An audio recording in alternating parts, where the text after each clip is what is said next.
Western political thought की series में हम प्लेटो पढ़ रहे हैं और प्लेटो के हम 3 कॉन्सेप्ट्स पढ़ चुके हैं, जैसे थ्योरी ऑफ फॉर्म्स या फिर आइडिया, उसके बाद theory of justice, theory of education. और आज का हमारा ये टॉपिक है कम्युनिज़्म। और कम्युनिज़्म में उन्होंने कॉन्सेप्ट दिया था कम्युनिज़्म ऑफ प्रॉपर्टी और दूसरा कम्युनिज़्म ऑफ वाइब्स। तो ये जो कम्युनिज़्म का कॉन्सेप्ट था प्रॉपर्टी और वाइब्स को लेके, ये सिर्फ एक गार्डियन क्लास के लिए था। और गार्डियन क्लास हमने पढ़ा था जिसमें स्पिरिट डोमिनेट करती है। हमने पढ़ा था 3 जो एलिमेंट्स होते हैं सोल के। पहला जो था रीज़न, स्पिरिट एंड एपिटाइट। जिसमें रीज़न डोमिनेट करता था वो रूलर होते थे।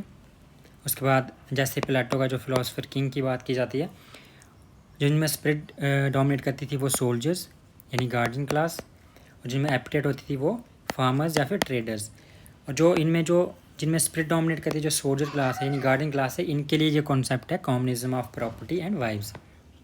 ये सारे कॉन्सेप्ट जो प्लेटो देते हैं वो एथेंस को एक आइडियल स्टेट बनाने के लिए देते हैं, क्योंकि एथेंस उस टाइम पे जो स्पार्टन्स थे उनसे हार गया था, और जो उनके गुरु सोक्रेटिस, उनकी जो डेथ हुई थी, जो फॉल्स एलिगेशंस लगाए थे उसके बाद उनकी डेथ हो गई थी जेल में, जहर पिया था उन्होंने। तो ये सारी चीज़ें देख के, और वो करप्शन चल रही थी जो सोफिस्ट हुआ करते थे उस टाइम पे, तो उनको देख के उन्होंने एक पूरा कॉन्सेप्ट दिया था कि एक एथेंस को आइडियल स्टेट कैसे बनाया जा सकता है। और एथेंस को एक आइडियल स्टेट बनाने के लिए उन्होंने सारे कॉन्सेप्ट दिए, जैसे चाहे वो आइडियल स्टेट हो, चाहे वो communism of property and vibes हो, चाहे एजुकेशन हो या जस्टिस हो। तो यानी कि वो यहाँ पे इंडिविजुअल्स को एज ए मीन्स यूज़ कर रहे हैं, और जो आइडियल स्टेट है यानी स्टेट को वो एंड मान रहे हैं। यानी कि एक आइडियल स्टेट अचीव करने के लिए इंडिविजुअल्स को एज ए मीन्स यूज़ किया जा सकता है। तो आज का जो हमारा टॉपिक है वो है communism of property and vibes. इसमें सबसे पहले हम देखते हैं कि गार्डियन का मीनिंग क्या है अकॉर्डिंग टू प्लेटो। इसमें वही बोलते हैं जो जैसे मिथ ऑफ मेटल्स, यानी जिनमें रीज़न डोमिनेट करता है तो वो गोल्ड, और जो देखी जाती है रूलर्स में जिनमें स्पिरिट डोमिनेट करती है तो वो सिल्वर यानी जो सोल्जर्स वगैरह, और जिनमें जो एपिटाइट डोमिनेट करती है वो आयरन या फिर ब्रॉन्ज, जैसे वो फार्मर्स या फिर वर्कर्स में देखी जाती है। तो उनका कहना था कि जब भी जो भी कम्युनिटी में सारे लोग हैं वो क्या है, ब्रदर्स हैं, एक दूसरे के भाई बहन हैं। बट कहते हैं कि जब भी गॉड ने उनको बनाया तो उन्होंने उनकी कॉम्पोजिशन में ऐड कर दिया गोल्ड जो रूलर्स में देखा जाता है, सिल्वर जो एक्सिलरीज यानी सोल्जर्स में, उसके बाद आयरन एंड ब्रॉन्ज जो फार्मर्स या फिर अदर वर्कर्स हैं। उसके बाद उनका कहना था कि जो प्रिंसिपल केयर है वो मेन जो चीज़ देखनी है कि जो करेक्टर्स हैं अलग अलग, जैसे गोल्ड रूलर्स में, सिल्वर एक्सिलरीज में, आयरन या फिर ब्रॉन्ज या फार्मर्स में, बोलते हैं कि उनके जो बच्चे हैं उनमें क्या हो जाएगा, ये मिक्स ना हो जाए, इसकी आपको केयर करनी है। उसके बाद गार्जियंस का मीनिंग क्या है, वो बोलते हैं कि who devote their lives to be doing what they जज to be in the interest of the community, who have greater skill in the watching over the community. बोलते हैं कि वो लोग जो अपनी लाइफ जो डिवोट कर सकते हैं किसके लिए, जो इंटरेस्ट जो कम्युनिटी के इंटरेस्ट में होगा उसके लिए, और उनके पास वो स्किल होनी चाहिए कि वो पहचानने के क्या जो है वो कम्युनिटी के इंटरेस्ट में हो सकता है, और उनके पास एक ग्रेटर स्किल होनी चाहिए किसकी, वाचिंग ओवर द कम्युनिटी, यानी उनको प्रोटेक्ट करना, प्रिजर्व करना। गार्डियन क्लास उनके अकॉर्डिंग जो है 2 टाइप्स की है, जैसे गार्डियन एक्सिलरीज और गार्डियन प्रॉपर। गार्डियन प्रॉपर में तो वो लोग आ जाते हैं जो एल्डर्स हो गए, जैसे रूलर भी आ गया, फिलोसफर किंग्स जो प्लेटो ने सोचा था कि एक किंग होगा फिलोसफर किंग जो 50 साल पढ़ेगा और उसके बाद फिलोसफर किंग बनेगा, किंग या फिर क्वीन। लेकिन जो गार्डियन एक्सिलरीज हैं उनमें जो यंगर्स आ जाते हैं, उसके बाद एग्जीक्यूटिव्स, वॉच डॉग्स जो रूलर्स को ओबे करते हैं, रूलर्स को हेल्प करते हैं, असिस्ट करते हैं, जो भी उनके डिसीजन लिए होते हैं उनको इम्प्लीमेंट करते हैं। तो इनकी ये 2 क्लासेस थी, guardian auxiliaries and guardian proper. उसके बाद अपॉइंटमेंट कैसे की जाती है गार्डियंस की, इसमें वो कोर्ट हैं जैसे यूज़ किए जा सकते हैं। तो Elder must govern and the younger be govern, यानी जो एल्डर्स हैं वो गवर्न करेंगे, रूल करेंगे किसके ऊपर, अदर्स के ऊपर, यंगर्स को चलाएंगे वो। Those who govern must be the best of them, और जो गवर्न करेंगे वो बेस्ट होने चाहिए सब में।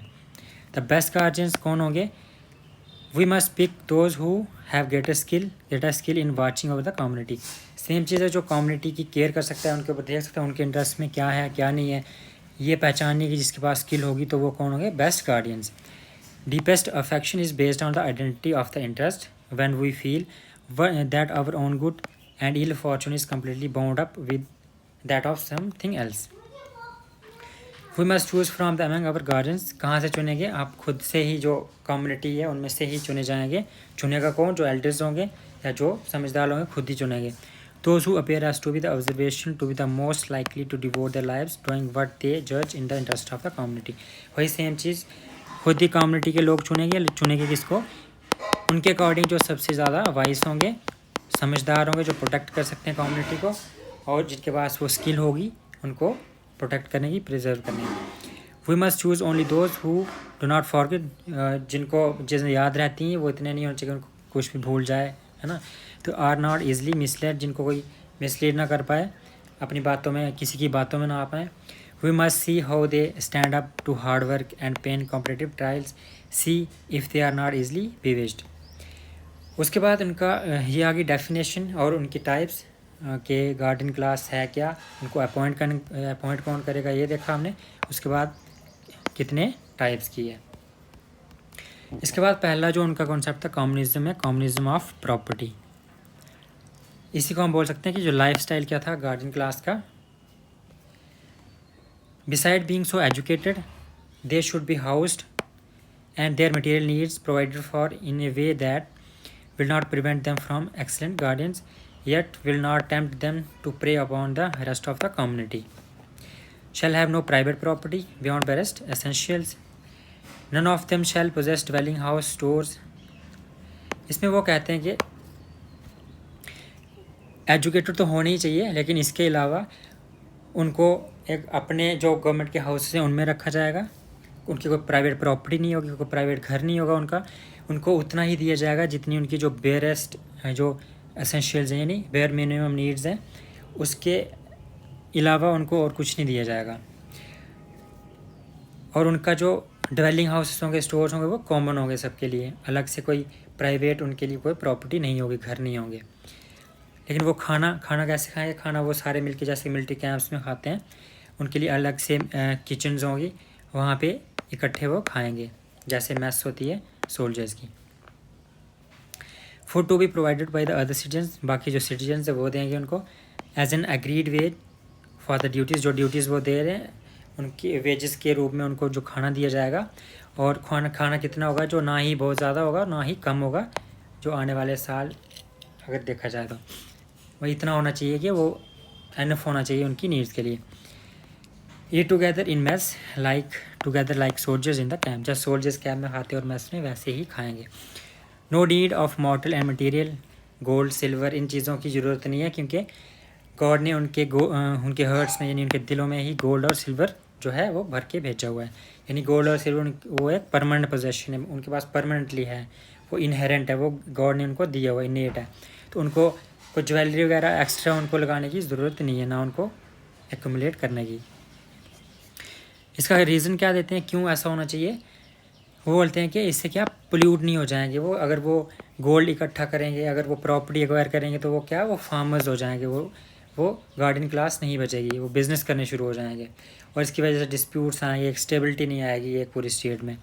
तो वो जो अपना काम है, जो उनका कम्युनिटी को वॉच करना, उनको प्रोटेक्ट करना, वो नहीं कर पाएंगे अच्छे से। तो इसकी वजह से वो कमज़ोर हो जाएंगे, पोल्यूट हो जाएंगे, उनके जो काम है, जो इनमें जो डोमिनेट करती है स्पिरिट, तो वो ये काम छोड़ के आगे पीछे भागने शुरू हो जाएंगे और इंटरफेयर करेंगे, उधर अलग कामों में मिक्स कर देंगे, उसके जो सोच की जो एलिमेंट्स हैं उनमें मिक्सचर उनको मिक्स कर देंगे। वो सीधी सी बात है कि जो भी उनका काम दिया गया है वो अपने काम से डाइवर्ट हो जाएंगे, और जो दूसरे जो उनके पास जो दूसरे कैरेक्टरिस्टिक्स हैं, जैसे रीज़न है या फिर एपिटेट है, वो उनमें इंटरफेयर करेंगे। और जैसे इंटरफेयर करेंगे अकॉर्डिंग टू प्लेटो, जो भी इंटरफेयर करेगा, या यानी जो सोल्जर है जो इधर डोमिनेट करेगा इंटरफेयर, या फिर एपिटेट यानी फार्मर्स में जाके इंटरफेयर करेगा, बिजनेसमैन में, तो वो क्या होगा, उनके अकॉर्डिंग जो ना ही वो जस्ट मैन होगा और ना ही वो जस्ट स्टेट या फिर सोसाइटी का निर्माण कर पाएगा। इसलिए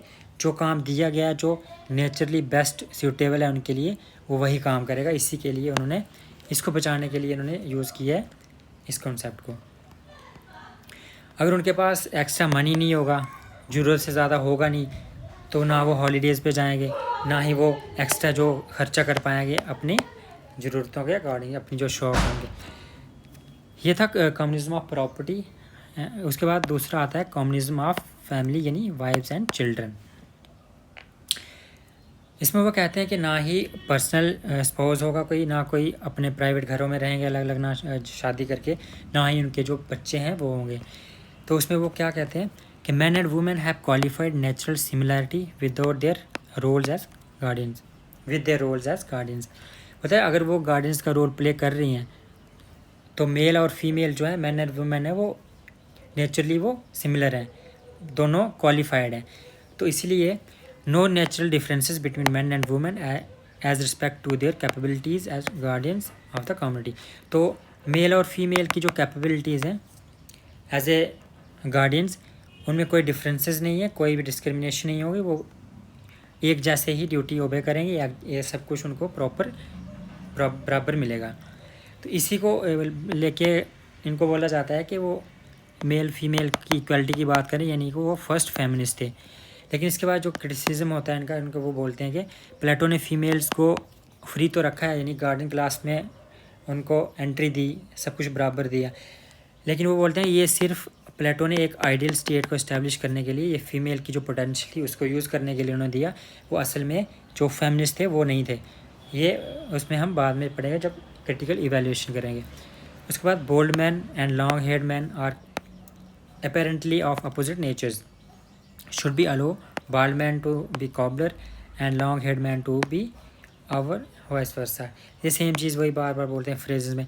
qualified sameness and differences relevant to the task, यानी मेल जो फीमेल हैं दोनों सेम है, क्वालिफाइड हैं, उनमें जो डिफरेंसेस हैं वो इस क्लास के लिए इरेलीवेंट हैं, जो भी जो टास्क है उसके लिए वो रेलिवेंट हैं। डिफरेंसेस बॉडी बायोलॉजिकल डिफरेंसेस थे, वो ऐसा नहीं है कि वो अपना जो ड्यूटी जो उनको दी गई है वो नहीं कर सकते। दस same nature same job, different nature different job. Some philosophy and other not, some good at soldiering, others not. If man and woman to be used for the same purpose, we must teach them same things, same training, same course। अगर man and women को use किया जा रहा है same purpose के लिए, तो हमें उनको जो टीचिंग भी सेम देनी पड़ेगी और same training, same courses. Must strip for exercises, their exercise will be the clothes they need। Must play their part in war and other duties as guardian, which is to be their sole occupation only। They are, as they are the weaker sex, must be given their lighter share of the duties than men। उनका जो as a guardian class उनका जो share है उनको वो मिलना चाहिए, चाहे वो वार करें चाहे वो अदर ड्यूटीज़ हों, उनमें बराबर होना चाहिए। उसके बाद जब बात आती है कॉमन स्पोज एंड चिल्ड्रन की, तो इसमें वो क्या बोलते हैं कि मैन एंड वुमेन जो हैं गार्डियंस हैं, should be forbidden by the law, law से उनको रोका जाएगा, बाय लॉ उनको रोका जाएगा साथ रहने से, यानी वो साथ नहीं रह सकते अलग घरों में उनको। And all the women should be in common to all man, जितने भी सोल्जर हैं यानी गार्डियन क्लास है उनके जो वाइफ्स होंगी वो कॉमन होंगी। Women should be common, all women should be common to all man, यानी कोई पर्सनल स्पॉट्स किसी भी में वो अलग सेपरेट घरों में नहीं रह सकते।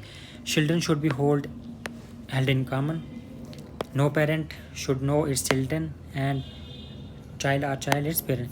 किसी बच्चे को ये पता नहीं होगा ये मेरा बाप है, और किसी भी फादर को ये नहीं पता होगा, माँ बाप को नहीं पता होगा कि ये मेरा बच्चा है। यानी कि जैसे ही जन्म होगा उनको अलग कर दिया जाएगा और अलग पूरी नर्सरीज़ में रखा जाएगा, उनके लिए ऑफिशियल अपॉइंट किए जाएंगे, वो उनको फीड करेंगे और उनको उनकी जो अपब्रिंगिंग होगी वो पेरेंट्स से दूर होगी। They will live and feed together, have no private home और property, they will mix freely and their physical exercises and rest of the training.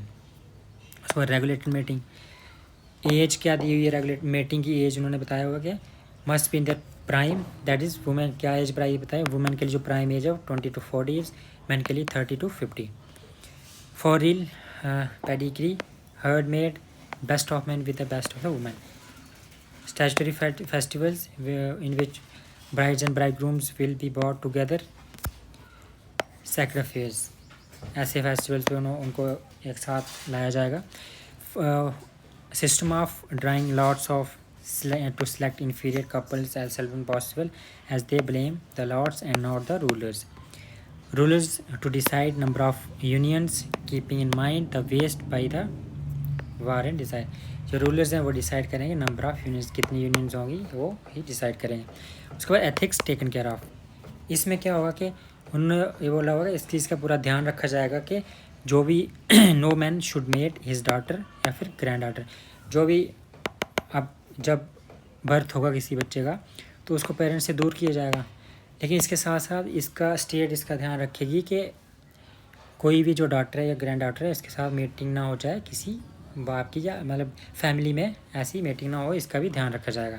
No woman mate his son, जो women है उसके सन या फिर father, इन चीज़ों का भी ध्यान रखा जाएगा, ऐसा ना हो जाए. Any birth of such prohibited, ऐसा बर्थ ऐसी यूनियन प्रोहिबिटेड है, must be dispose of, dispose कर दी जाएगी ऐसा होगा तो. As a creature that must not be reared, ऐसे इनको पाला नहीं जाएगा.